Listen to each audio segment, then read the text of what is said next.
Dobrý deň, chcete vedieť, čo je nové vo svete rýchlych tátošov? Pozrite si aktuálne vydanie relácie Automoto News.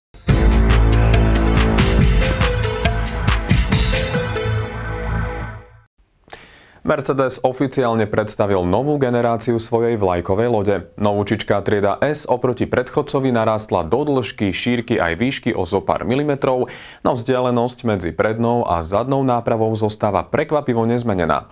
Tvár aktuálnej dizajnovej filozofie značky neobyšla ani vlajkovú loď. Jasne to vidno v prednej časti. Bočné krivky sú variáciou na motívy štvordverových kupé triedy CLS a CLA.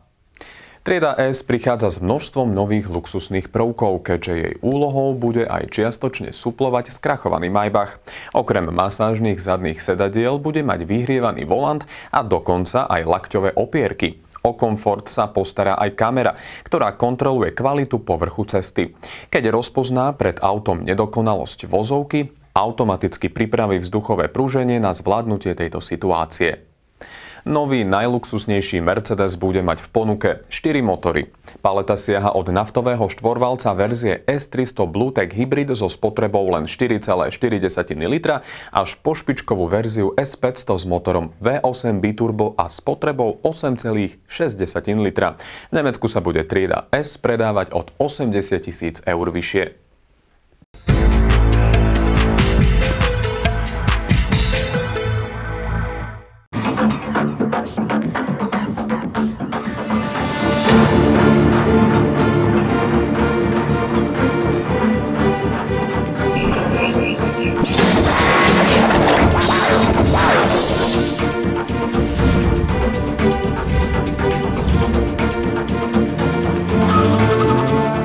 Na festivale GTI pri jazere Wörthersee predstavil Volkswagen koncept extrémneho Golfu GTI. Nazýva sa Golf Design Vision GTI a je odvodený od nedávno uvedenej civilnej verzie. Namiesto štvorvalca má 6 valec, namiesto predného pohonu má pohon 4x4 a namiesto 220 koní pod kapotou RG 500 kusové stádo. Upravená trojdverová karoséria dostala prvky transformerov a aj návonok demonstruje viac než dvojnásobnú porciu výkonu oproti sériovej verzii.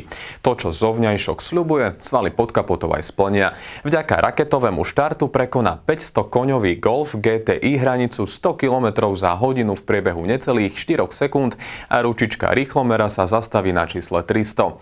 Okrem šialene rýchleho konceptu Volkswagen na brehu jazera Wörthersee predstavil aj dielo svojich usilovných učňov, ktorí sa pohrali s Golfom GTI Cabrio. Mladé talenty kabriolet pekne nalakovali, namiesto zadných sedadiel namontovali poriadnu audiosústavu a nezabudli ani na motor. Rýchle otvorené GTI vo farbách rakúskej vlajky zosilnilo na 333 koní.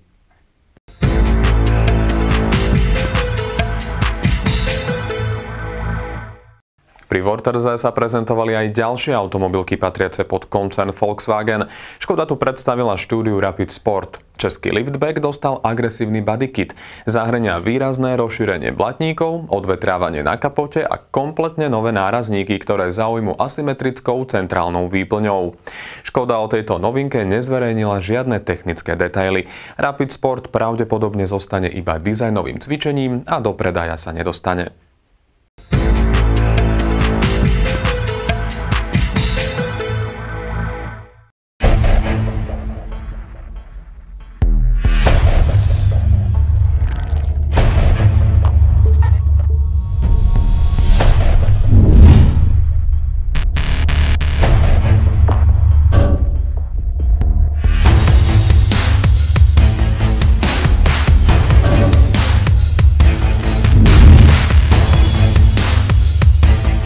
Do tretice si k rakúskemu jazeru novinku pripravil aj Seat.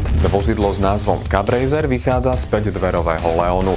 Nejde len o dizajnovo-technický experiment. Španielská automobilka ho v budúcnosti plánuje ponúkať na predaj súkromným tímom.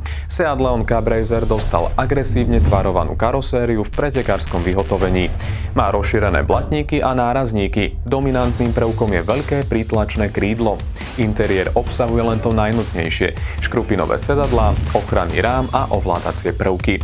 Množstvo panelov je kvôli zachovaniu nízkej hmotnosti z uhlíkových vlákien. Pod kapotou pracuje preplňaný štvorvalec naladený na výkon 330 koní. SEAT plánuje finálnu verziu automobilu ponúknuť na predaj pre sezónu 2014. Základné prevedenie bude stáť 70 000 eur, extrémnejšie varianty budú ocenené na vyše 95 000 eur bez dane.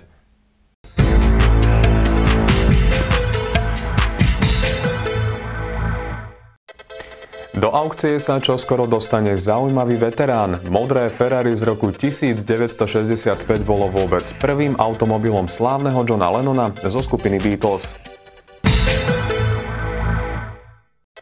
Caterham si pripomína 40 rokov od začiatku výroby replík Lotusu Super 7. Pri tejto príležitosti ponúkla automobilka špeciálne prevedenie vozidla s mnohými retro doplnkami.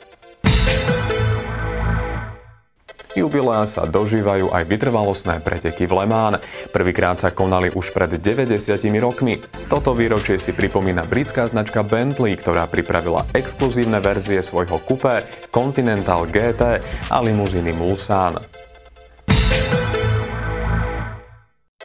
Nemecko je známe diaľnicami bez rýchlostného limitu. Tému celoplošného obmedzenia opäť otvoril predseda nemeckých sociálnych demokratov. Chce maximum stanoviť na 120 km za hodinu. Návrh však asi neprejde. Na autora sa totiž zosypala kritika zo všetkých strán.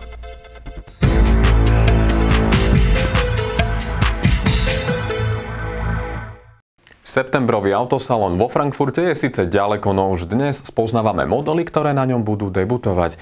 Jedným z nich bude Peugeot 308. Napriek identickému označeniu ako v prípade predchodcu ide o kompletne nové vozidlo. 5-dverový hatchback stojí na modulárnej platforme, vďaka ktorej je o celých 140 kg ľahší než doteraz. Nejaké centimetre ubudli aj z rozmerov, no kufor narastol až na 470 litrov. Sleduje aktuálny dizajnový jazyk značky, ale prezentuje ho v doposiaľ najelegantnejšom balení. Novinkou sú svetlomety zložené kompletne z diód, ktoré budú vo vyšších vybaveniach štandardom. Interiér evokuje súrodenca 208, pod čo sa podpísalo najmä tvarovanie palubnej dosky. 308 bude mať rovnako netradičné umiestnenie prístrojov nad volantom a súvisiaci dizajn jeho obruče. Zaujímavá je centrálna konzola s minimum tlačidiel. Takmer všetky mechanické ovládače zastupuje dotykový displej. Krátko po oficiálnej premiére na autosalóne vo Frankfurte by sa vozidlo malo dostať na európske trhy. Peugeot spomína štart predaja na jeseň.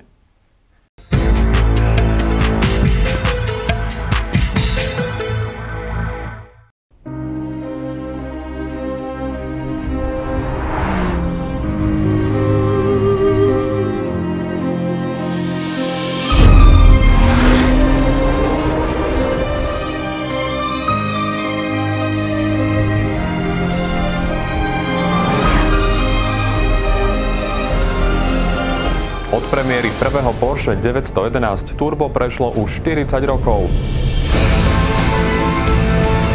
Za tento čas sa v obchodoch stihlo vystriedať 5 sériových generácií a zrodila sa legenda. Teraz prichádza na svet jej 6. verzia, ktorá má byť opäť o niečo lepšia.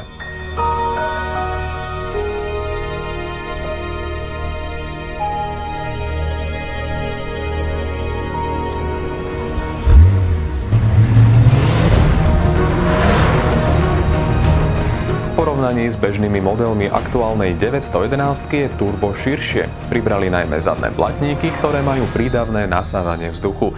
Pár centimetrov pribudlo aj na dĺžke, po čo sa podpísali nové nárazníky.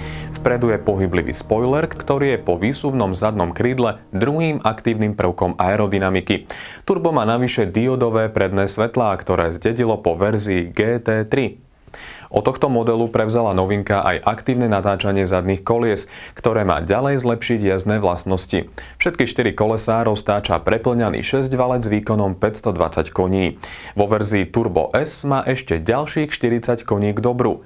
Puristov iste nepoteší, že motor je kombinovaný výhradne so 7-stupňovou dvojspojkovou prevodovkou PDK.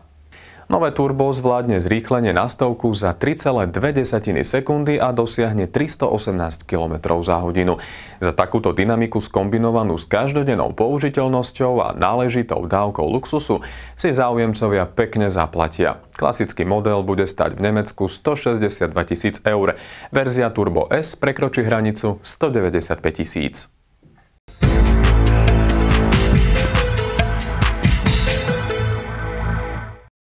Lamborghini opäť šokuje. Pri príležitosti svojich 50. narodenín predstavilo koncept Egoista. Už na prvý pohľad je jasné, prečo dostalo vozidlo svoj názov. Ide totiž o kupé s jediným sedadlom. Slúži teda výhradne pre pôžitok svojho vodiča. Zdrojom radosti je 10-valec objemom 5,2 litra s výkonom 600 koní. To sú síce úctyhodné parametre, no viac než číslami šokuje Egoista dizajnom. Mnohé autá značky Lamborghini sa inšpirujú bojovými lietadlami a táto novinka to dotiahla do dokonalosti. Rýchlosť z auta priam strší, o čo sa postaralo množstvo ostrých línií, zabalených v trojfarebnom kabáte. Kupé nemá žiadne dvere. Dovnútra sa vstupuje cez výklopnú sklenenú kupolu, rovnako ako v stíhačke. Koncovky výfuku pripomínajú trysky prúdových motorov. Výsuvné spoilery zasa evokujú klapky na krídlach lietadla. Odkazom na aviatiku sú aj farebné svetlá na karosérii a početné nápisy. V jednom miestnom kokpite upúta najmä displej v štýle zameriavacieho terča. Prototyp Egoista vznikol ako jediný exemplár. Jeho produkcia a predaje nie sú na pláne. Automobilka si tento exotický model chce sebecky nechať len a len pre seba.